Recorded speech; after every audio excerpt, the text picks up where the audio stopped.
إن الحمد لله نحمده ونستعينه ونستغفره ونؤمن به ونتوكل عليه ونعوذ بالله من شرور أنفسنا ومن سيئات أعمالنا من يهده الله فلا مضل له ومن يضلل فلن تجد له وليا مرشدا وأشهد أن لا إله إلا الله وحده لا شريك له ولا ضد ولا ند ولا مثيل له ولا مثال له وأشهد أن سيدنا ومولانا ومعلمنا ومرشدنا ومخرجنا من الظلمات إلى النور محمدا عبده ورسوله أرسله الله بالحق بشيرا ونذيرا وداعيا إلى الله بإذنه وسراجا منيرا فقد بلغ الرسالة وأدى الأمانة ونصح الأمة وكشف الغمة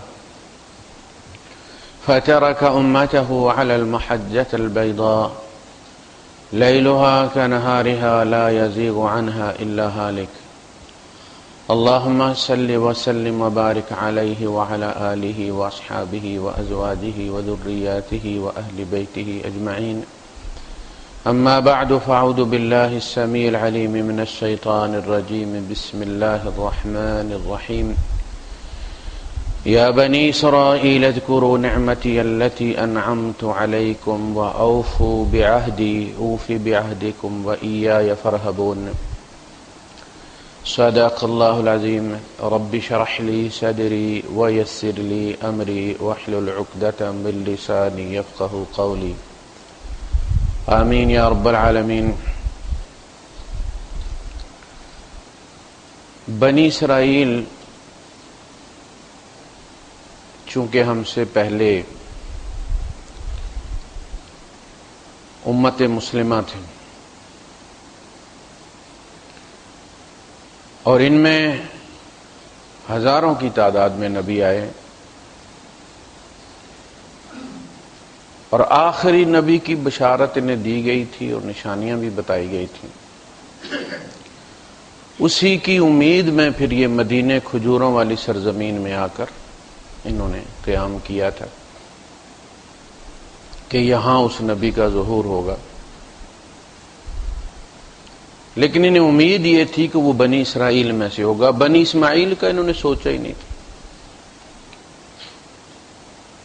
ایک ایسی ہستی جو ہزاروں سال کسی سے دور رہے، کوئی انٹریکشن آپس میں نہ ہو، تو کون یاد رکھتا ہے؟ رسالتیں انہی میں تھیں، نبوتیں انہی میں تھیں، عذاب انہی پہ آتے تھے، مطالبے انہی سے تھے، تو انہوں نے سمجھا کہ وہ آخری رسول بھی ہم ہی میں سے ہوں گے۔ لیکن ہوا یہ کہ وہ بنی اسماعیل میں سے آ گئے۔ اب اللہ پاک نے جو وعدہ کیا تھا ابراہیم علیہ السلام سے، وَجَعَلْنَا فِي ذُرِّيَّتِهِ النُّبُوَّةَ، نبوت کو ہم نے اس کی اولاد میں رکھ دیا، تو اس میں اسماعیل بھی ان کی اولاد تھے، مگر چونکہ ان کے یہاں اسماعیل علیہ السلام کے بعد کوئی نبی ہوا نہیں تھا، لہذا ان کے وہم و گمان میں بھی نہیں تھا کہ یہاں وہ نبی ہو سکتا ہے۔ ایسا انتظار میں تھے، پھر جب وہ نبی آئے کفروا بہ، تو انہوں نے انکار کر دیا ضد میں۔ یعرفونہ کما یعرفون ابناءہم، وہ پہچانتے تھے نبی کریم صلی اللہ علیہ وسلم کو جس طرح اپنی اولاد کو انسان پہچانتا ہے، اس کا آئی ڈی دیکھنے کی ضرورت نہیں ہوتی، لیکن ضد کی وجہ سے کہ یہ ان میں کیوں مبعوث ہو گئے۔ دیکھنا بنو امیہ میں اور بنو ہاشم میں جو چپکلش چل رہی تھی، تو پھر جب ابو جہل صاحب جو تھے وہ جانتے تھے کہ نبی کریم صلی اللہ علیہ وسلم نے کبھی جھوٹ نہیں بولا، انسانوں میں نہیں بولا تو اللہ پر کیا جھوٹ بولنا ہے، لیکن اس کا مسئلہ بھی یہ تھا کہ ہماری قوم میں سے کیوں نہیں ہوئے۔ یعنی اس نے یہ تجویز بھی پیش کی تھی کہ ایک نبی آپ میں سے ہو جائے اور ایک ہم میں سے ہو جائے تو چلو چلے گا، کوئی بات نہیں، ہم آپ کے نبی پر ایمان لے آتے، بنو ہاشم کے نبی پر، اس کے بعد پھر نبی ہمارے اندر سے، کیوں ہمارے لوگ نیک، ہم میں کوئی نیک نہیں ہے، تمہارے اندر نبی آ سکتا ہے، ہمارے اندر نہیں آ سکتا۔ تو وہ جو ایک مقابلے کی کیفیت تھی، ضد مزدہ تھا۔ اسی طرح مناظروں میں کبھی ہدایت کسی کو نہیں ملتی، بائی دا وے اگر ایک پارٹی ڈیبیٹ جیت بھی جائے تو دوسری پارٹی کے اندر اتنی عداوت وہ ابھار دیتی ہے، ایسے ایسے نشتر لگاتی ہے، ایسے ایسے الفاظ چنتی ہے کہ دوسرا جو ہے وہ ماننے کو تیار نہیں ہوتا۔ مناظروں سے کبھی دین نہیں پھیلتا، یہ فتح شکست ہوتی ہے، ہر آدمی کا شوق ہوتا ہے، کوئی کسی علاقے میں کرکٹ زیادہ کھیلی جاتی ہے، عربوں میں فٹ بال زیادہ کھیلا جاتا ہے، کہیں مرغے لڑائے جاتے ہیں، کہیں ریچھ اور کتے لڑائے جاتے ہیں، کہیں پہ بٹیر لڑائے جاتے ہیں، اور کہیں پہ مولوی لڑائے جاتے ہیں۔ یہ لڑائی ہوتی ہے، بس پیسے دونوں طرف ملتے ہیں، مولوی حضرات کو کتابوں کے ڈھیر لے آتے۔ اس سے مقصد جو جیت جاتا ہے اس کا مقصد بھی صرف جیتنا ہی تھا، ہدایت پہنچانا نہیں تھا۔ اس میں کبھی اسلام پھیلتا نہیں ہے، کوئی بھی دین اس طرح نہیں پھیلتا، اس میں ضد پیدا ہوتی ہے، اور ضد سب سے بڑا عنصر ہے جو ایئر لاک بن جاتا ہے ہدایت کے رستے میں۔ تو اب ان کو یہ مسلسل آپ اندازہ کریں کہ ربع سے شروع ہوتا ہے، یہ پہلے پارے کے ربع سے، اور دوسرے پارے کے ربع تک یہ جاتا ہے موضوع، پورا پارا جو ہے وہ ان کی چارج شیٹ ہے۔ انہیں یاد دہانیاں کروائی گئی ہیں، سوچو کیا وعدہ ہوا تھا، تم نے کہاں خلاف ورزی کی، ہم نے پھر تم پر ترس کھایا، پھر ہم نے چھوڑ دیا، پھر یہ ہوا، پھر یہ ہوا، پھر تم نے یہ کیا۔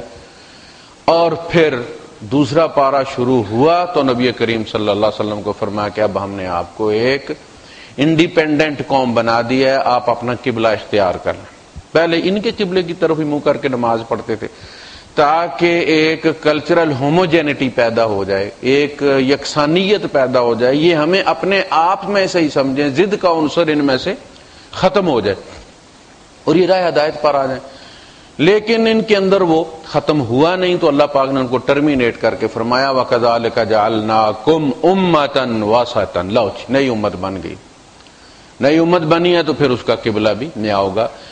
آج تک بنی اسرائیل میں جتنے رسول اور نبی آئے تھے، چونکہ وہ اسی شریعت کے تابع تھے، ایک ہی امت گنے جاتے تھے، لہذا ایک ہی قبلہ تھا ان کا۔ اس لیے جب ہم قادیانیوں سے کہتے ہیں کہ تم نے نبی اپنا بنا لیا ہے تو قبلہ بھی اپنا بناؤ، کتاب بھی اپنی لاؤ۔ تم ڈاکہ مارتے ہو، اسی کتاب کو کہتے ہو کہ یہ ری ویل دوبارہ جی اس کی ہوئی ہے، غلام احمد قادیانی پر دوبارہ یہ کتاب نازل ہو گئی ہے، اس نے ری پرنٹ نکالا اس کا شرطیہ نیا پرنٹ، یہ میرے اوپر قرآن نازل ہو، یہ اللہ کا کلام اور میرے منہ کی باتیں، غلام احمد قادیانی کہتا ہے۔ تو کہا گیا کہ اب آپ اپنا فول وجہ کا قبلۃ ترضاها، آپ اس قبلے کی طرف منہ پھیر لیں اپنا جو آپ کو پسند ہے، یعنی بیت اللہ۔ تو یہاں سے چارج شیٹ ہوتی ہے بنی اسرائیل کی، اور ہمیں منشور دیا جاتا ہے، اور جس طرح وہ کہتے ہیں نا کہ کہنا بیٹی کو اور سنانا بہو کو، کہا میں جا رہا کہ تم اگر یہ کرو، اللہ کی رشتہ داری کسی کے ساتھ نہیں ہے، وہ سب کا الہ ہے، سارے اس کے بندے، اگر ان کے ساتھ ہم نے یہ کیا ہے تو تم بھی اگر خلاف ورزی کرو گے عہد کی تو تمہیں بھی سزا وہی ملے گی۔ سنت اللہ ولن تجد لسنت اللہ تبدیلا، یہ اللہ کی سنت ہے، جو بھی کرے گا وہ سزا کو بھگتے گا۔ اس میں یہ کہا گیا کہ ان کے اندر بھی ہم نے فضل کیا تھا، نعمت کی تھی، انعام کیا، اور یہ اپنے آپ کو مستحق سمجھتے تھے۔ انہوں نے یہ نہیں سمجھا کہ اللہ نے احسان کیا ہے، انہوں نے کہا جی ہم مستحق ہیں، ہمیں انہیں جنت میں بھیجے گا تو کس کو بھیجے گا؟ نحن ابناء اللہ واحباؤہ، ہم اللہ کے بیٹے ہیں۔ بیٹے سے مراد آسمانی اب اس کو کہتے ہیں، آسمانی باپ، ہم اس کی اولاد ہیں۔ وہ احبا، اس کے محبوب قوم ہے، جیسے ہم کہتے ہیں نا مسلمان کے ہم اللہ پاک کی محبوب قوم ہے، محبوب امت ہے۔ لن تمسنا النار الا ایاما معدودہ، آگ ہمیں چھوئے گی، ہم جو مرضی ہے کریں۔ رسول بھی انہوں نے قتل کر دیا، نبی قتل کر دیا انہوں نے، یحییٰ علیہ السلام کا ساتھ زکریا علیہ السلام کو چیر دیا۔ ہم کچھ بھی کریں لیکن یہ کہ آگ ہمیں بس چند گنتی کے دن لگے گی، اور اس کے بعد گما پھرا کے اللہ پاک پھر ہمیں لے آئے گا۔ یہ زوم ہمیں بھی، وہ جو اللہ کے رسول صلی اللہ علیہ وسلم نے فرمایا تھا نا کہ اللہ کی قسم وہ تم قدم با قدم پیروی کرو گے یہود کی، جس طرح ایک جوتی دوسری جوتی سے ملتی ہے اسی طرح تم ان کے ساتھ ملو۔ ان میں 72 ہوئے، تمہارے اندر 73 فرقے ہوں گے۔ تو وہ ساری چیزیں آہستہ آہستہ یوں پتہ چلتا ہے یہ ہماری داستان سنائی جا رہی ہے۔ اے بنی اسرائیل. اب اسر جو ہے، اسر اسیر، آپ کو پتا نا اسیر جو ہے وہ قیدی کو کہتے ہیں. قیدی دو قسم کے ہوتے ہیں، ایک ہوتے ہیں کریمنل جن کو قید حکومت سزا سناتی ہے، وہ ہوتے ہیں سجین. اور اسیر وہ ہوتا ہے جو جنگ میں قید کیا جاتا ہے، جنگی قیدی جس کو آپ کہتے ہیں. اسر جو ہے وہ ہوا غلام یا عبد، اور ایل اللہ کو کہتے تھے. اسرائیل کا مطلب تھا عبد اللہ. یا بنی اسرائیل، اے عبد اللہ کی اولاد، اے اللہ کے بندے کی اولاد. تو اس کا مطلب انہیں بتایا یہ جا رہا، شرم دلائی جا رہی ہے کہ ذرا اپنے گریبانوں میں منہ ڈالو، تم اولاد کس کی اور تم کر کیا رہے ہو. اذکروا نعمتی اللتی انعمت علیکم، یاد کرو میری نعمتیں جو میں نے تمہارے اوپر کی. واوفوا بعہدی، میرے ساتھ کیا گیا وعدہ پورا کرو. اوفی بعہدکم، میں نے جو تم سے وعدہ کیا میں وہ وعدہ پورا کروں گا. وایایا فارہبون، مجھ سے ڈرو. اب وہ وعدہ کیا ہے جو اللہ پاک انہیں یاد دلا رہا ہے؟ یہ بہت سارے میثاق ہیں. اصلاً ایمان بذات خود ایک عہد ہوتا ہے، کنٹریکٹ ہوتا ہے بندوں اور اللہ کے درمیان، جسے ہم کوئی اتنی اہمیت نہیں دیتے. یہ ایک عہد ہے، اس میں تعین ہے کہ ہم نے کیا کرنا ہے اور اللہ نے کیا کرنا ہے. اور اللہ پاک نے فرمایا میں تم سے نہیں پوچھوں گا صرف کہ یہ میں نے کہا تھا اور تم نے کیا کیوں نہیں. تمہیں بھی یہ حق دیتا ہوں کہ اگر میں اپنی طرف سے کی گئی نعمتوں میں کوئی کمی کروں تو تم مجھ سے سوال کر سکتے ہو کہ اللہ پاک کنٹریکٹ میں تو یہ تھا، پھر آپ نے یہ نہیں دیا. لَهُمْ مَا يَشَاءُونَ، ان کے لیے جو وہ چاہیں گے. لَهُمْ فِيهَا مَا يَشَاءُونَ خَالِدِينَ كَانَ عَلَى رَبِّكَ وَعْدًا مَسْئُولًا. یہ تمہارے رب کا وہ وعدہ جس کے بارے میں تم سوال بھی کر سکتے ہو. تمہیں حق دیا گیا کہ اللہ وہ جو نعمتیں گنوائی گئی تو اس میں یہ چیز نہیں ہے، ایک چیز کم ہے. یہ عہد ہے، پورا ایمان ایک عہد. ان اللہ اشترى من المؤمنین انفسهم واموالهم، اللہ پاک نے خرید لیا مومنوں سے ان کا جانیں اور ان کے مال. بان لهم الجنہ، اس لیے کہ اس کے بدلے میں انہیں جنت دی جائے گی. یہ صفقۃ تجاریہ ہے، اس کو کہتے ہیں. ایک بزنس ڈیل ہے اللہ اور بندوں کے درمیان. اور اس کے ما لہ ما علیہ ہے، کچھ ذمہ داریاں ہیں، کچھ حقوق ہیں. اور جگہ جگہ اللہ پاک نے قرآن حکیم میں اس کو باقاعدہ بیع و شراء سے گنا ہے. سودا ہے یہ بندوں اور اللہ کے درمیان، کہ تمہارے پاس جو کچھ ہے وہ مجھے دے دو. جان اور مال لینے کا مطلب یہ ہونا کہ جب جان اللہ کی ہے تو باقی پھر پیچھے بچتا کیا ہے.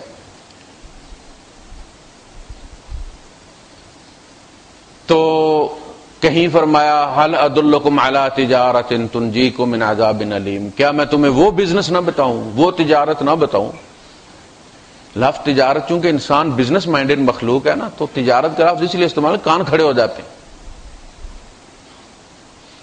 جو تمہیں عذاب علیم سے بچا کر لے جائے. تؤمنون باللہ ورسولہ وتجاہدون فی سبیل اللہ باموالکم وانفسکم، ایمان لاؤ اللہ پر، اس کے رسول پر، اور کھپا دو اپنی جانیں اور مال اللہ کی راہ. اب جاہدو یہاں اس میں نماز روزے کا ذکر ہے نہیں. نماز روزہ بذات خود جاہدو میں ہے، یہ جہاد ہے. سردی کے زمانے میں جب کمبل گرم ہوتا ہے نکل کر آنا فجر کی نماز کے لیے ٹھنڈے پانی سے وضو کرنا، یہ جہاد نہیں؟ سارے نکل آتے ہیں. اسی طرح زکوٰۃ جہاد ہے، روزہ جہاد ہے. تو یہ جاہدو میں سب شامل ہے.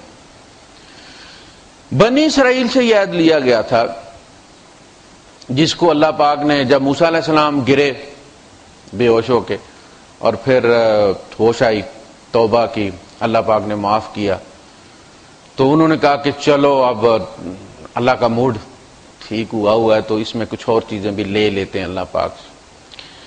بچہ جب بیمار ہوتا ہے نا، اسے پتہ چلتا ہے کہ اب ماں باپ کا دل نرم ہوا تو پھر جو چیز نہیں بھی وہ عام حالات میں لے کر دیتے وہ پھر ضد کرتا ہے وہ بھی لینی ہے. اسے پتہ ہے کہ اب نرم ہوا دل تو چلے یہ بھی. تو موسیٰ علیہ السلام نے بھی یہی کی. تو اللہ پاک نے فرمایا کہ نہ، یہ جو چیز آپ مانگ رہے ہیں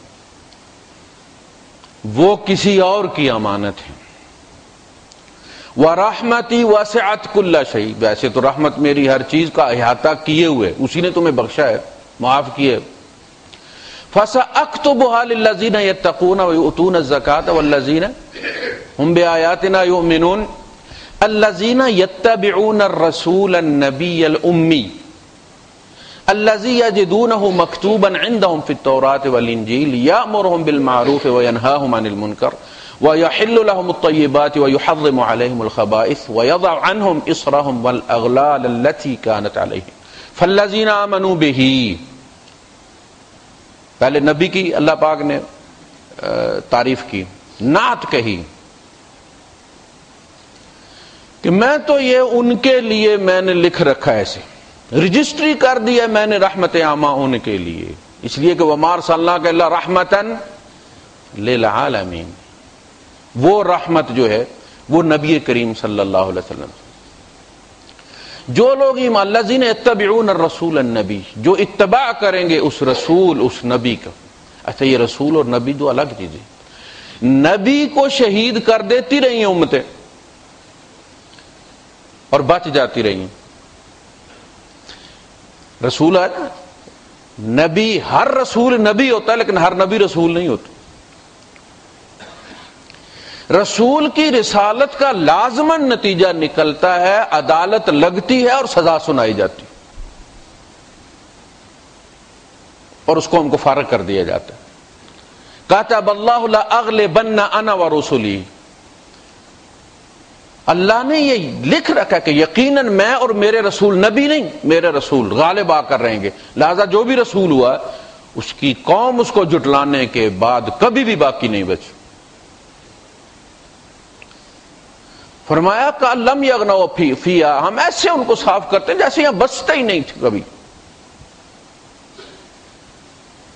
قوم عاد و سمود آپ دیکھ لیں، قوم نوح کا حال آپ دیکھ لیں.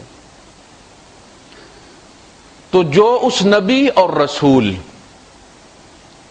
جس کو وہ اپنی کتاب تورات اور انجیل میں لکھا پائیں گے، یجدونہ مکتوبا عندہم فی التوراۃ والانجیل، وہ رسول کرے گا کیا؟ یامرہم بالمعروف، انہیں اچھی بات کے لیے کہے گا، وینہاہم عن المنکر، اور بری بات سے انہیں روکے گا، ویحل لہم الطیبات، پاک چیزیں ان کے لیے حلال کر دے گا، ویحرم علیہم الخبائث، اور خبیث چیزیں ان پر حرام کر دے گا. وَيَضَعُ عَنْهُمْ، وضع کرنا، حمل وضع ہونا، گر جانا، گرا دے گا ان سے، ہٹا دے گا ان سے، اسرہم، ان کے بوجھ جو صدیوں مولوی دھرتے رہتے ہیں. یہ بیوروکریسی ہوتی ہے اللہ کی، یہ بھی مولوی بھی جو لکھ دیتے ہیں وہ شریعت بن جاتی ہے.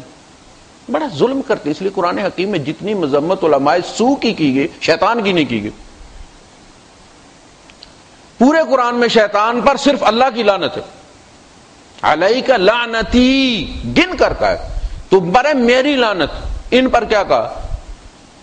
علیہم لعنت اللہ والملائکۃ والناس اجمعین. جتنی نوع انسانیت ہے اتنی لعنتیں ان پر، جتنے فرشتے ہیں اتنی لعنتیں ان پر. اور اللہ تو اللہ ہے. یضع عنہم اسرہم، اسر کس کو کہتے ہیں؟ بوجھ کو کہتے ہیں. وہ جو بوجھ ان پر لاد رکھے تھے، والاغلال، اور جو زنجیریں ڈال رکھی تھی، توق ڈال رکھے تھے، غیر ضروری پابندیاں لگا دی تھی. یعنی جب تک کچھ پابندیاں لگائی نہ جائیں کوئی بندہ اپنی اتھارٹی کیسے شو کرتا ہے؟ سارے بندے برابر ہو گئے نا. جب کوئی کسی پر پابندیاں لگائے، ادھر نہیں جانا ادھر جانا، پتہ چلتا ہے یہ ناتور ہے بھائی، کوئی اتھارٹی رکھتا ہے. Just to prove their authority, اپنی اتھارٹی ثابت کرنے کے لیے امت پر مختلف قیدیں لگا دیں. یہ ایک انسانی فطرت ہے. وہ دنیاوی حکومت میں ہو تو بھی ایکسٹرا پابندیاں لگاتا ہے. کہ فلاں فلاں چیزیں جو ہیں وہ استحقاق ہیں اسمبلی والوں کا، وہ کر سکتے ہیں، اراکین اسمبلی کر سکتے ہیں، عوام نہیں کر سکتے.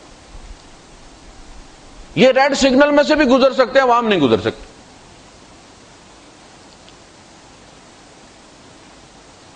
علماء اور اسٹوڈنٹ مدرسے کے بغیر وضو کے بھی قرآن پڑھ سکتے، عام بندہ نہیں پڑھ سکتا. دیکھا، عام بندہ بھی پڑھ سکتا حالت جنابت میں نہیں، اس لیے کہ مومن نجس ہوتا ہی عالم جنابت میں، حالت جنابت میں وہ پاک ہوتا ہے. حضور نے فرمایا ان المؤمن لا ينجس، مومن نجس نہیں ہوتا. یا ایھا الذین آمنوا انما المشرکون نجس، مشرک غسل کر کے بھی نجس ہی ہوتے، مومن نجس نہیں ہوتا. وضو نہ بھی ہو تو وہ قرآن کو چھو سکتا ہے، پڑھ سکتا ہے. وہ جو آیت کوٹ کی جاتی ہے نا لا یمسہ الا المطہرون، وہ لوح محفوظ کی بات ہو رہی ہے، وہ فرشتوں کی بات ہو رہی ہے کہ شیاطین سے الگ کیا جا رہا فرشتوں کو، کہ شیاطین وہاں کی خبر نہیں لے سکتے سوائے پاکوں کے یعنی فرشتوں کے. کوئی وہاں تک ایکسیس نہیں رکھتا، کوئی چھو نہیں سکتا اس کو. لہذا بے فکر ہو جائے کوئی شیطان وہاں سے کچھ اچک لے گا، کوئی مٹا دے گا. تو یہ جو ایکسٹرا پابندی ہے یہ ایک انسانی فطرت ہے شو کروانے کے لیے.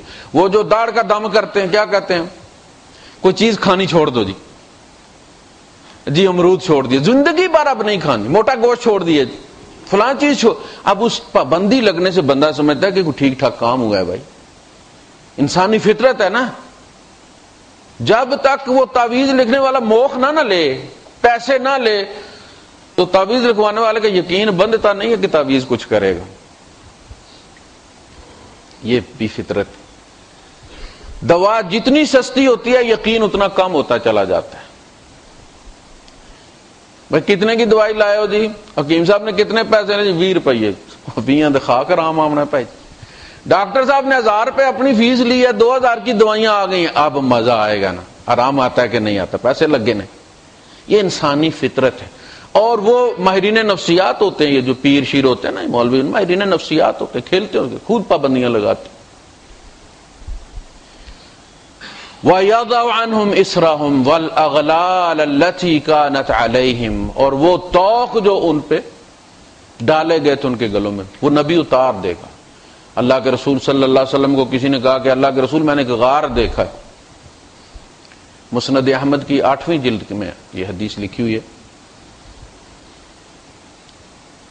اے اللہ کے رسول میں نے ایک غار دیکھا، اس میں پانی کا چشمہ بھی ہے اور اس میں بقل بھی ہیں. بقل سے مراد یہ کہ کوئی تربوز لگا ہوا ہوگا، کوئی اور چیزیں، کوئی خربوزہ لگا ہوگا، کوئی بیری ہوگی وہاں پہ، یعنی کھانے کی سبز چیز جو زمین اگاتی ہے اس کو بقل کہتے ہیں. میں یہ سمجھتا ہوں کہ میرا گزارا وہاں پر ہو جائے گا، پانی بھی ہے تو میں اللہ اللہ کرنا چاہتا ہوں اس غار میں. پہلے انہوں نے وہ غار دیکھا تو واپس آنا ہی نہیں چاہتے تھے، دل لگ گیا وہاں پہ. پھر ان کا نہیں، جب تک میں نبی سے پوچھ نہ لوں میں یہاں بالکل نہیں بیٹھ سکتا.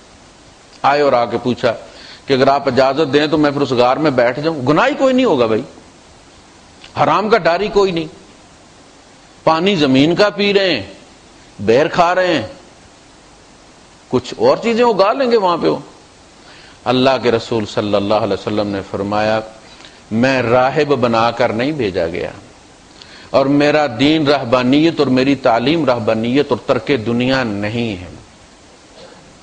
میرا دین سمحت الحنیفیہ ہے، یہ یکسو دین ہے، یہ ٹارگیٹڈ ہے، اس کا ایک ہدف ہے. تمہیں کام دے کر بھیجا گیا ہے، تم ویلے نہیں ہو کہ جا کے تم غار میں بیٹھ جاؤ اور کوئی کام نہ کرو. تمہیں کوئی کام سونپا گیا ہے. وہ جو بندہ فارغ ہو جاتا ہے نا وہ پھر کہیں جا کے ریسٹ کرتا ہے، کسی دیوار کی اوٹ میں، کسی درخت کے نیچے، کہیں کی. کہا تم فارغ نہیں ہو، ما لم یغرر، تمہاری جدوجہد تو سانس نکلنے تک ہے، تم کیسے نکل جاؤ گے؟ اللہ کی قسم میرے نزدیک صف میں آ کر کھڑا ہو جانا اور اس کو پورا کر دینا مسجد کی نماز کی صف، وہاں سینکڑوں سال عبادت کرنے سے زیادہ افضل ہے۔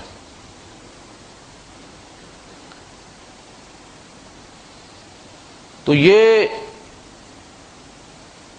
جو تعلیم ہے،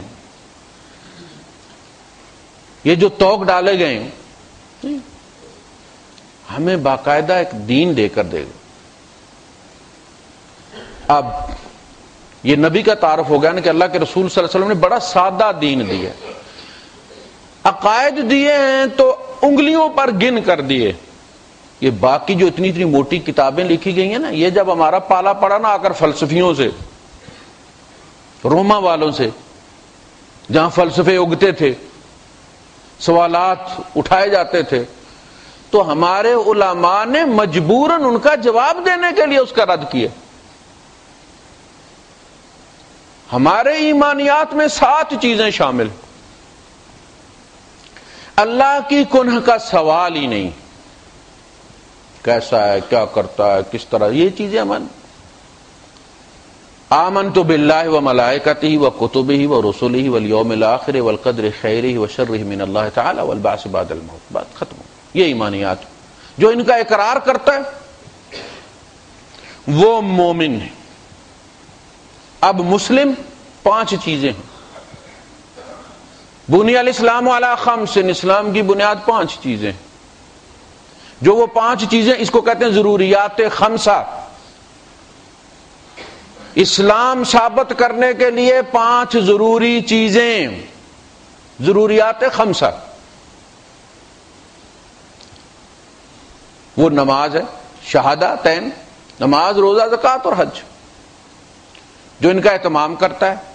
عقیدہ، وہ ایمان والا 7 آرٹیکلز آف فیتھ ان پر رکھتا ہے، وہ مسلمان، وہ مومن ہے، پریکٹس کرتا ہے تو مسلم ہے۔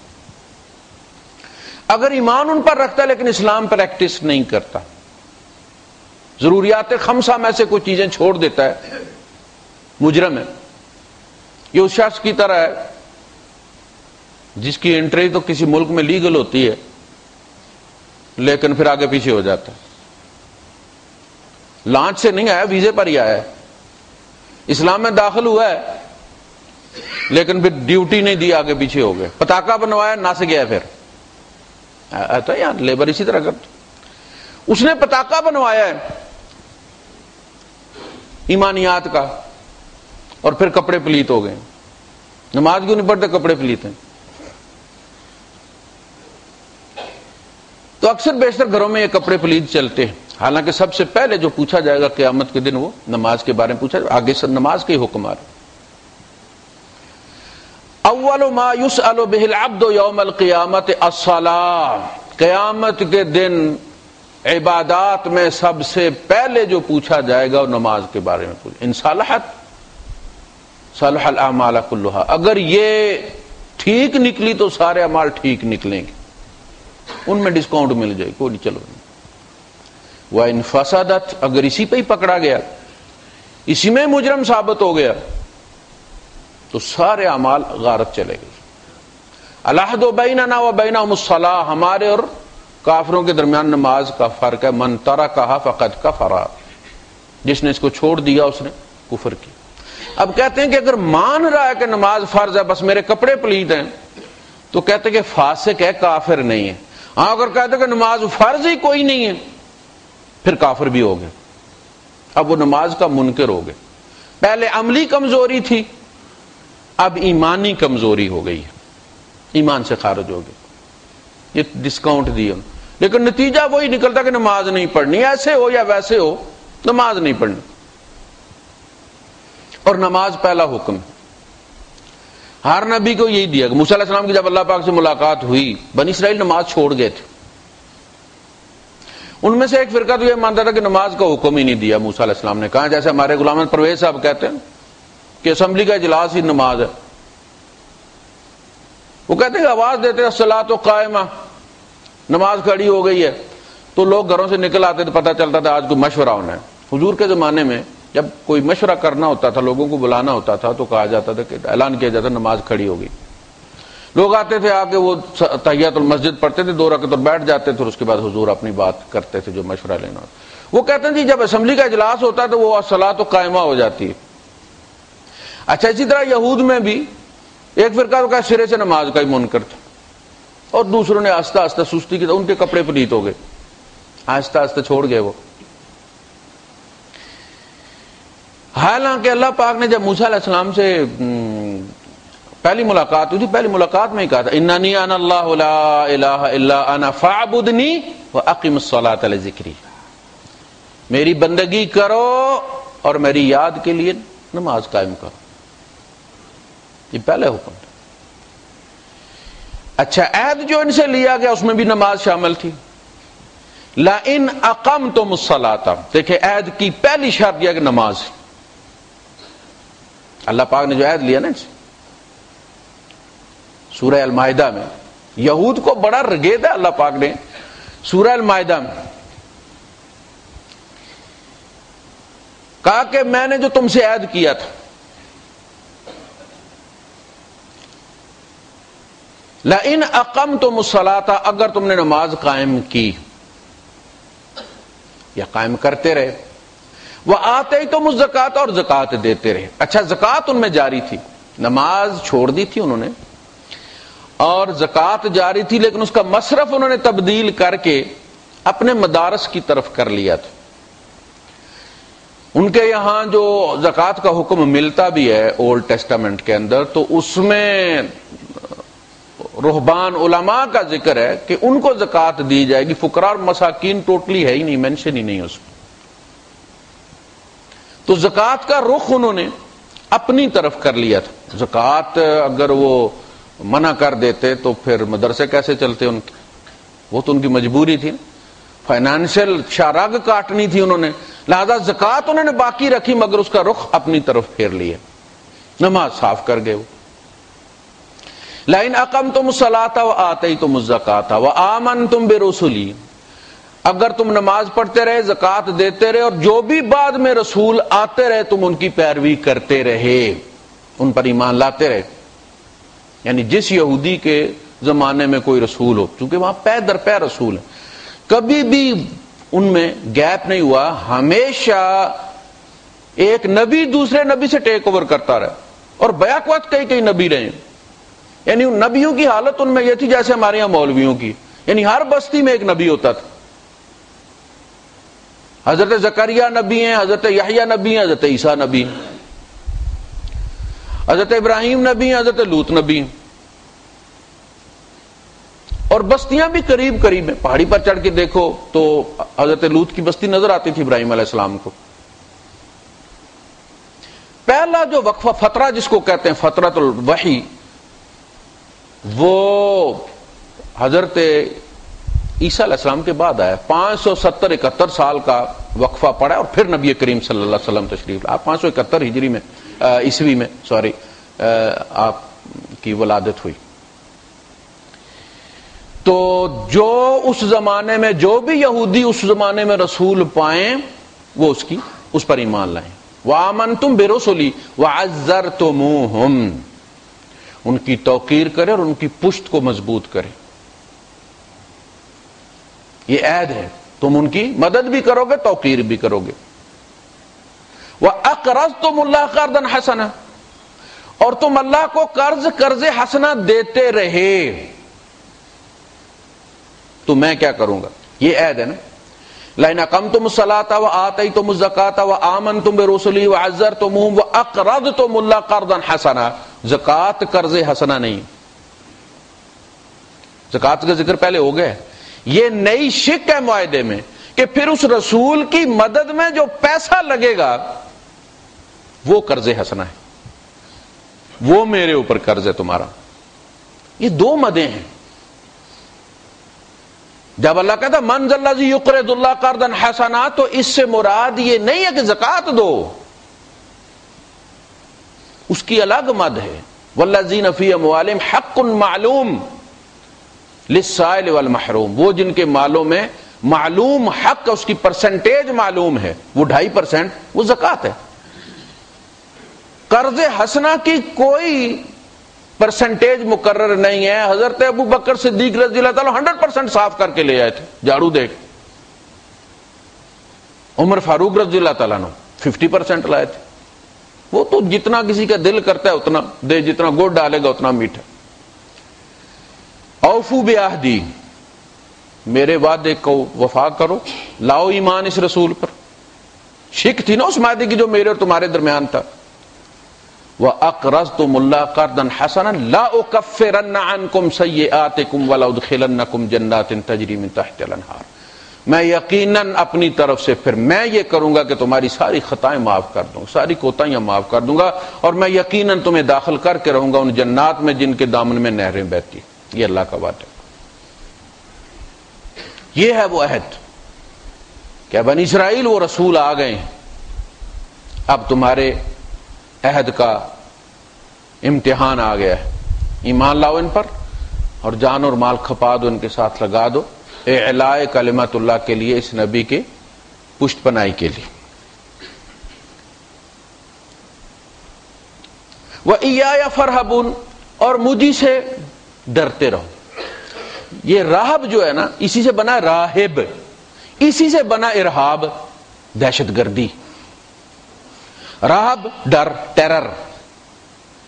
راہب ڈرنے والا اور ارہابی ڈرانے والا. راہب دہشت زدہ, ارہابی دہشت گرد, راہب دہشت. اچھا, یہ دہشت جو تھی ان پہ جب اللہ پاک نے ان کو شریعت دی, کیونکہ جب تک سامنے نہ آیا ہم نہیں لیں گے. 70 بندے بھیجے چن کے, دیکھیں رسول پر اعتماد نہیں ہے. کیسی کیسی امتیں اللہ پاک پالتا رہا اور کتنا لحاظ کرتا رہا. اسی لیے تو وہ زیادہ ہماری زبان میں کہتے پوئے ہو گئے تھے. کہتے تھے ہم آپ کی بات نہیں مانیں گے, آپ ہمارے نمائندے لے جائیں ساتھ, یہ آ کے گواہی دیں گے ہمارے نمبردار صاحب تو ہم مانیں گے.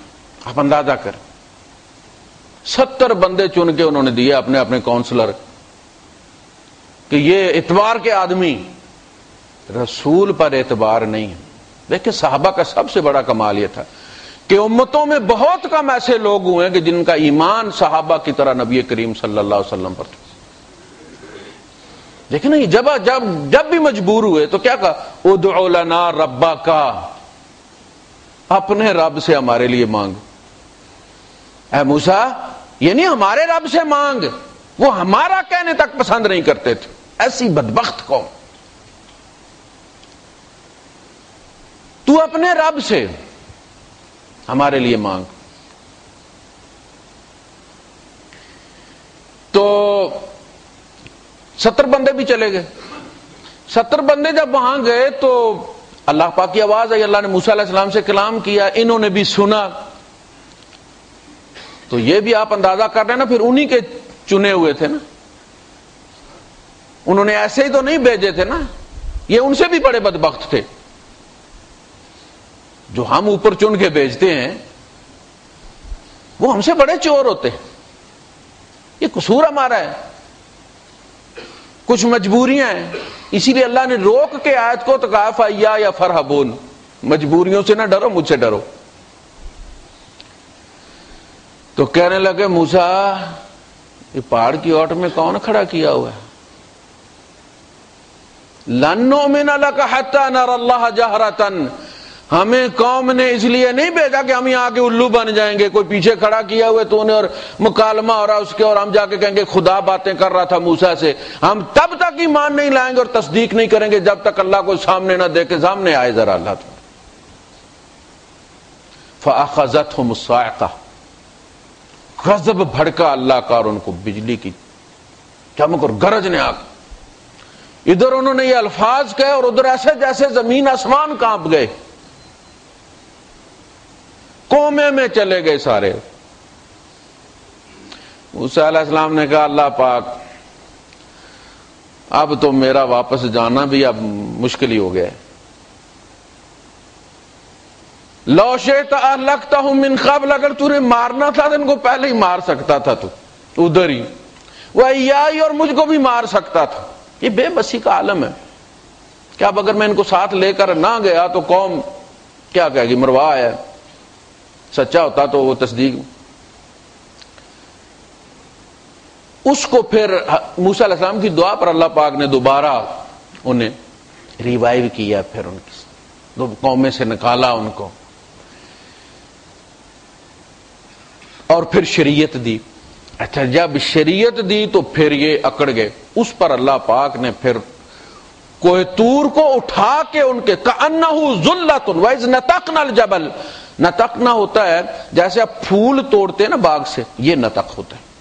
ایسے کر کے پلک کرتے نا آپ، زمین سے اکھاڑ کے جیسے پھول اٹھاتے ہیں، اس طرح اللہ نے اٹھا کے پہاڑ ان کے سر پر کھڑا کر دیا.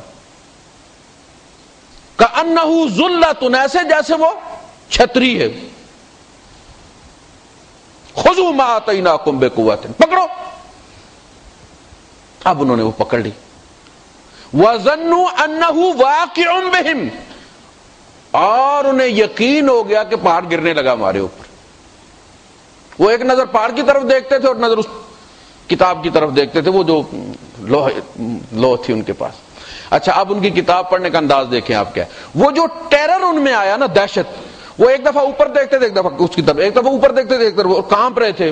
یہ آپ نے دیکھا کبھی کلپ یہود کا، وہ جو اس دیوار کے پاس کھڑے ہو کیا کرتے ہیں، وہ ایک دفعہ اوپر دیکھتے ہیں نا ایسا کر کے، پھر اوپر دیکھتے اور ہل رہے ہوتے ہیں، ڈر رہے ہوتے ہیں. یہ وہ کیفیت تھی جو ان پر اس وقت طاری ہوئی، مگر انہوں نے یہ سمجھا کہ یہ ہلنا اور اوپر دیکھنا فرض ہے. یہ فرض اوپر دیکھنا فرض نہیں تھا. وہ پہاڑ کا ڈر ان کو اوپر دکھا رہا تھا کہ کہاں پر ابھی ہے، ایسا تو نہیں کہ نیچے آ کے گر رہا ہے ہمارے اوپر. تو ایک دفعہ اوپر دیکھنا، پھر لوح کی طرف دیکھنا، پھر پلیٹ پر دیکھنا، پھر اوپر دیکھنا، پھر اور ساتھ ہلنا، ڈرنا. وہ ہل رہے ہوتے نا ایسے ایسے کر کے ان کی ربی. یہ اصل میں مقصود تھا کہ دل ڈرے، بدن ہلانے سے ڈر ثابت نہیں ہوتا. انہوں نے سمجھا کہ بس بدن ہل گیا تو ہم ڈر گئے. یہ جو اب کر رہے ہیں وہ تو واقعتاً جن کو وہ کیفیت گزری ان کی تو اندر بھی وہی حال تھا، باہر بھی وہی حال تھا. ہمیں تو کہا کہ نا قوموا للہ قانتین، اللہ کے سامنے اس طرح کھڑے ہو جس طرح غلام کھڑے ہوتے. تو پھر وہ ان پر باقاعدہ جبر سے ان کو وہ پکڑائی گئی. فَإِيَّایَ فَارْهَبُونَ کا مطلب یہ ہے کہ یہ جو تمہیں ڈرا دیتے ہیں نا تمہارے تقاضے، اگر میں نے یہ کیا تو یہ ہو جائے گا، یہ کیا تو یہ، یعدکم الشیطان، جب تم اللہ کی راہ میں کچھ خرچ کرنے نکلتے ہو شیطان تمہیں ڈراوا دیتا ہے. یعدکم کا مطلب دیکھیں یہ وہ وعدہ ہے نا، وعدے کا مادہ اور وعید کا مادہ ایک ہی ہے. وعدہ اور وعید، جب وعدہ اچھی چیز کا کیا جائے تو اس کو وعدہ کہتے ہیں، اور جب بری چیز کا کیا جائے تو وہ وعید کہلاتی. باپ جب بچے سے کہتا کہ بیٹا اگر آپ نے یہ کیا تو میں واپس آ کے، آپ اگر پاس ہو گئے تو میں آپ کو یہ چیز دے دوں، یہ وعدہ ہے.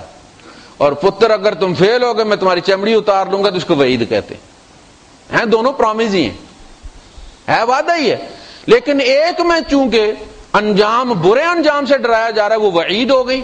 تو اسی آیت میں فرمایا الشیطان یعدکم الفقر ویأمرکم بالفحشاء واللہ یعدکم مغفرۃ منہ وفضلا.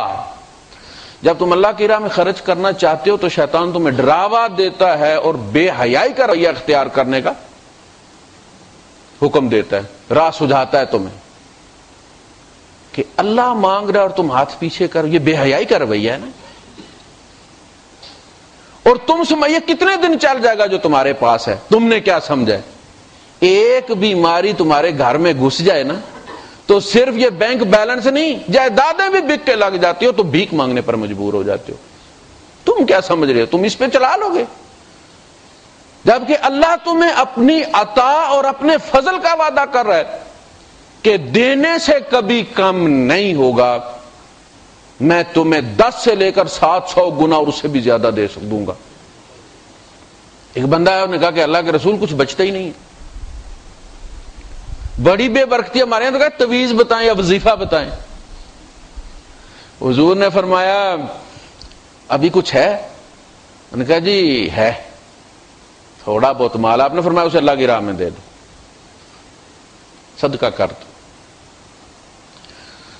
کچھ عرصے بعد وہ بندہ آیا, کپڑے بھی اچھے لگے ہوئے, گھوڑے پر سوار, چہرے پر بھی پتہ چلتا تھا کہ اندر مال گیا ہوا ہے. واپس جائے نا, پاکستان والے کہتے ہیں کہ بڑا جوانی, وہ جوانی یہاں کی مرغیوں کی چڑی ہوئی ہوتی ہے. پاکستان والے بیچارے مر گئے بھوکے, بجلی سونے نہیں دیتی, مہنگائی کھانے نہیں دیتی. حالت بھی اچھی تھی, یعنی بدنی حالت بھی اچھی تھی, کپڑے بھی اچھے تھے, گھوڑے پر سوار تھا. کہنے لگے اللہ کے رسول میرے گھر سے کچھ ختم ہی نہیں ہوتا. یعنی آپ نے ایسی تجارت بتائی ہے کہ اب کچھ ختم ہو کے نہیں دے رہا.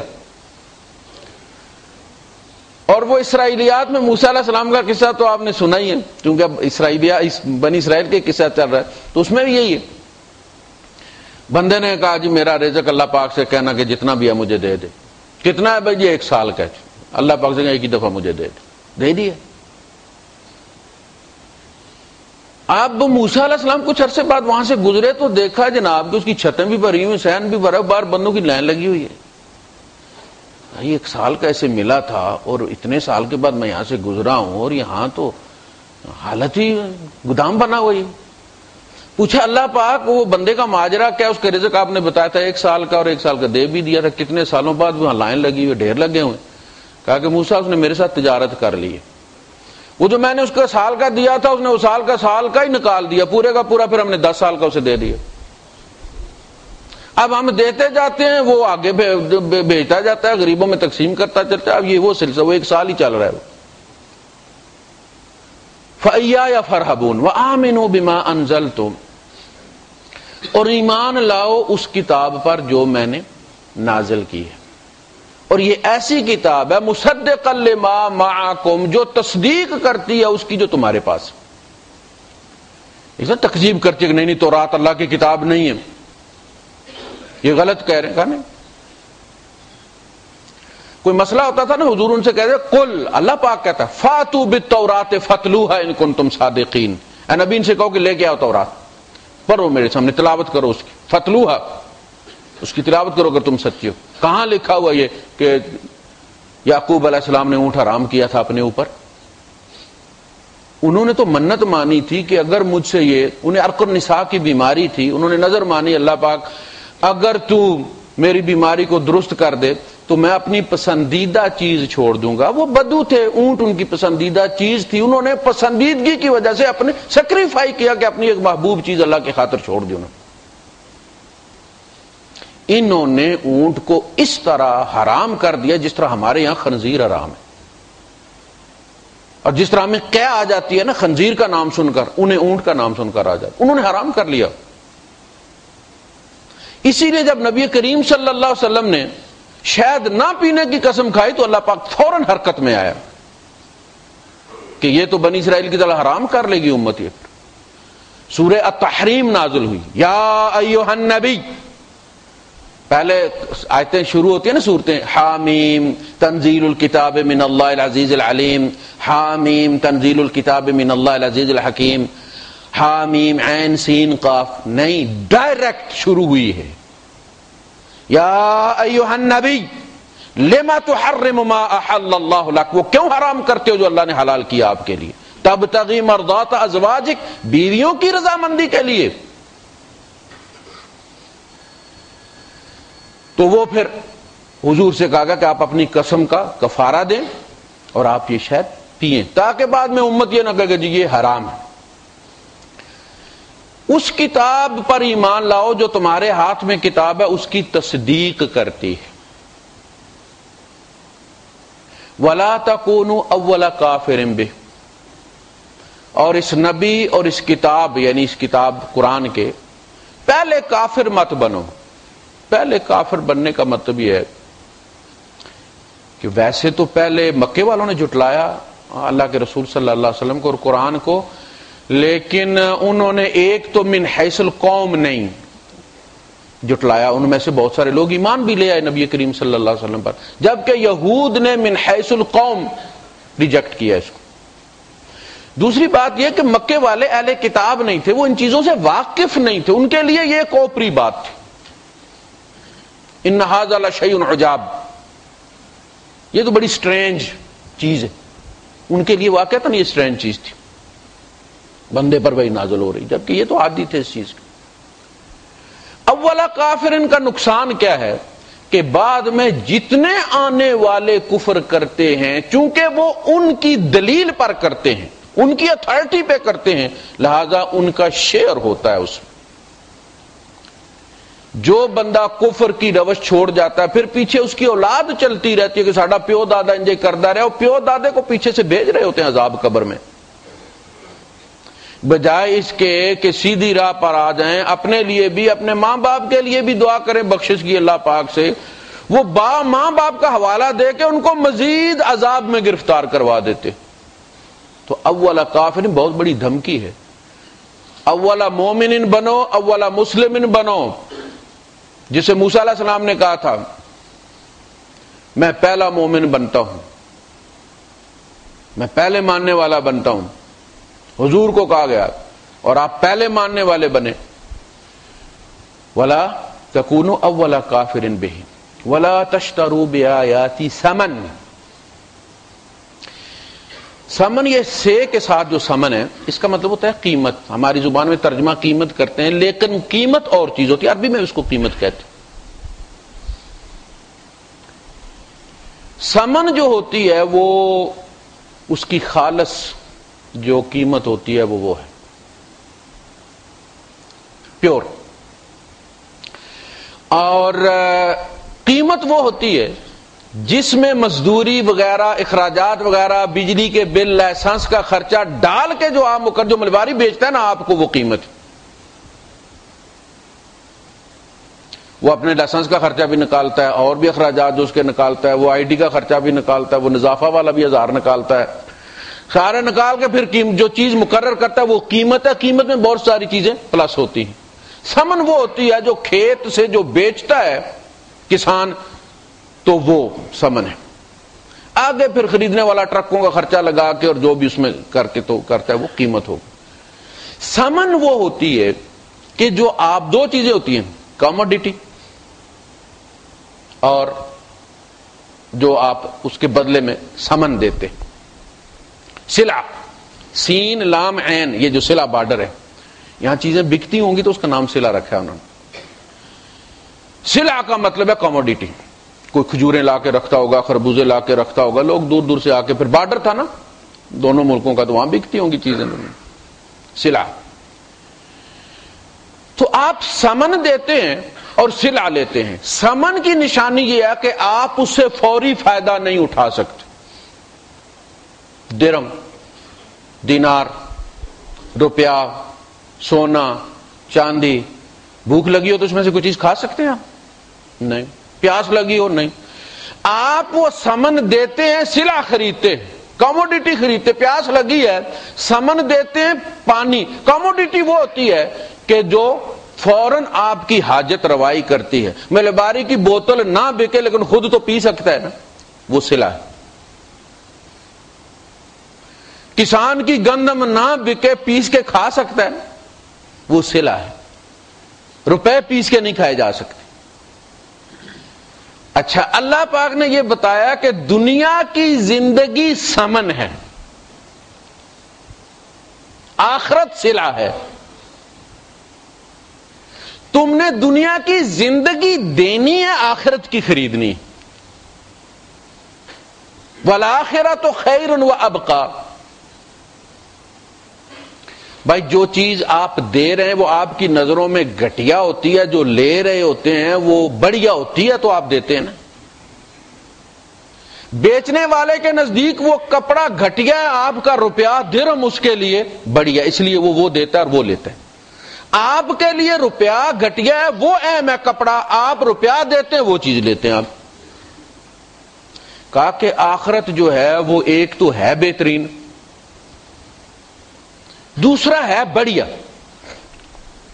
اور ہمیشہ کے لیے بھی ہے. تو حکم کیا دیا گیا تھا کہ یہ متاع ہے، یہ جو تمہیں ہم دے رہے ہیں یہ متاع، یہ زاد راہ ہے، یہ تم نے خرچنی ہے. الدنیا مزرعۃ الآخرہ. انما مثل الحیات الدنیا کماء انزلناه من السماء فاختلط به نبات الارض فاصبح هشیما تذروه الرياح. تم جوانی کو نیگیٹو استعمال کرو یا پازیٹو، کل تمہارے بالوں میں چاندی چمک جانی. کھیت سے فائدہ اٹھاؤ یا نہ اٹھاؤ، اس کی فصل نے کل چمک جانا ہے، وہ زیور بن جاتی ہے. پہلے براؤن ہوتی ہے، پھر کیا ہوتا ہے؟ تذروہ الریاح، اس کو ہوا لیے پھرتی، اڑائے پھرتی. یہ جو تنکے اڑ رہے ہوتے ہیں یہ کبھی سبزہ ہوا کرتے تھے. یہ دنیا کی زندگی ہے. تو دنیا کی زندگی ولا تشتروا بآیاتی ثمنا قلیلا، ثمن قلیل ہوتی ہے تو اس کے بدلے میں آپ دوسری جو چیز میں نے کہا اہم سمجھ کے لیتے ہیں نا. آپ ثمن دیتے ہیں، مکان خریدتے ہیں، اس کو آپ نے اعلیٰ سمجھا، اس کو قلیل سمجھا. کہا دنیا قلیل ہے، متاع دنیا قلیل. یہ 60 سال کی زندگی اور تم نے اربوں کھربوں سال کی زندگی اس سے کمانی ہے. تم اللہ کا احسان دیکھو کہ دی بھی اس نے، اور تم اسے ایسے بیچ دیتے ہو. اللہ کی آیات کو تم ایسے ہی بیچ دیتے ہو.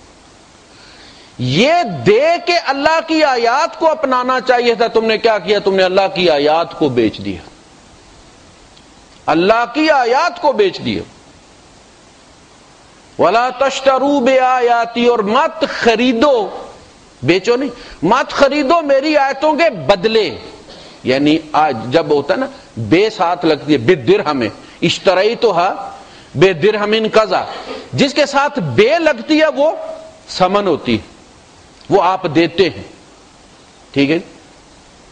تو بے آیاتی کا مطلب یہ ہو کہ میری آیتوں کے بدلے. یہ آیت دے کر تم نے کوئی فتویٰ دیا، پیسے لے کے بدلی کر دیا اس کو، تو اب تم نے یہ آیت بیچی ہے اور اس کے بدلے تم نے 150 لے لیا. کتنے دن چل جائے گئی؟ دنیا کی زندگی خرید لی. یہ ہے وَلَا تَشْتَرُوا بِآيَاتِي ثَمَنًا قَلِيلًا، میری آیتوں کے بدلے. کیوں؟ یہ بار بار ذکر اس چیز کا آتا ہے کہ دیکھو اگر بائی دا وے تم اس وقت خرید، تمہیں کوئی زیادہ بھی دے دے، مَا عِندَكُمْ يَنْفَدُ، جو تمہارے پاس ہے وہ ختم ہو جائے گا. دنیا کتنی ہے؟ جتنے تم ہو. دنیا کتنی ہے؟ جتنا میں اس دنیا میں ہوں اتنی ہے نا. جس دن میں مر جاؤں گا دنیا میرے لیے ختم ہو گئی. حضور نے فرمایا من مات فقد قامت قیامتہ، جو مر جاتا اس کی قیامت قائم ہو گئی ہے، اس کے پیپر سیل ہو گئے ہیں. اب اربوں سال بعد بھی قیامت آئے تو رزلٹ وہی نکلنا جو اس کے گلے میں لٹکا دیا گیا ہے. اس کو قیامت لیٹ آنے کا کوئی فائدہ ہے؟ دنیا کتنی ہے؟ جتنا میں ہوں. میں کتنا ہوں کوئی پتہ نہیں. وَمَا تَدْرِي نَفْسٌ مَاذَا تَكْسِبُ غَدًا، اللہ پاک نے فرمایا کوئی پتہ نہیں کل کسی جان نے کیا کرنا ہے. کہتا مجھے تو پتہ ہے میں نے کیا کرنا ہے. یہ بہت سارے ایسے جنہیں پتہ ہوتا ہے کہ انہیں کل کیا کرنا ہے، لیکن پھر وہ پتہ پورا نہیں ہوتا، وہ پروگرام پورا نہیں ہوتا. پتہ ہے جہاز کی اناؤنسمنٹ ہو گئی ہے کہ منگلور اتر رہا ہے وہ، اور وہ کھائی میں جا گرتا ہے. جہاز نیچے اترنے لگتا ہے، نیچے آ کے پھر اوپر چلا جاتا اور جا کے ٹکر مار دیتا ہے مرگلا کی پہاڑیوں کو. تو پتہ ہے ان کے پروگرام میں کیا کیا تھا. جب میرا پتہ کو نہیں تو ایک دنیا ایک شراب ہے. یقین کریں جو ہم لکھتے ہیں نا، ہمارا جو پروگرام ہے جتنے بھی، ان کی حیثیت اس لکھائی کی طرح ہے کہ آپ لکھتے چلے جائیں اور انٹر مت کریں. آپ جب بھی آپ پیج کلوز کریں گے سب ختم ہو جائے گا. آپ لکھتے رہتے ہیں، رب پیپر کو وہ کلوز کر دیتا پیج، چلو چھٹی کرو. دنیا، اس دنیا کے لیے ما عندکم ینفد وما عند اللہ باق، بچے گا وہی جو اللہ کے پاس ہے. تو اس کا لوگ کہتے ہیں انشورنس کمپنیاں، لائف انشورنس فلاں فلاں فلاں. او بھائی اگر اللہ نے غربت لکھی ہے، غریبی لکھی ہے، تو اس نے آ کر ہی رہنا ہے. انشورنس والے کیا دیتے ہیں؟ وہ جو آپ کا جمع کرتے رہتے ہیں وہی واپس پلٹا دیتے ہیں. اصل مسئلہ وہ نہیں، مسئلہ یہ ہے کہ اللہ پر اعتبار نہیں ہے. آپ انشورنس کمپنیاں دیوالیہ بھی ہو سکتی ہیں، اللہ دیوالیہ نہیں ہوتا. لہذا وہ کہتا کہ اگر بچانا چاہتے ہو تو مجھے میرے ہاتھ پہ رکھ دو گے تو بچ جائے گا، تمہارے پاس رہے گا تو ختم ہو جائے گا، جس دن تم نے ختم ہونا ہے تمہارا مال بھی ختم ہو جائے گا۔ وآخر دعوانا الحمدللہ رب العالمین۔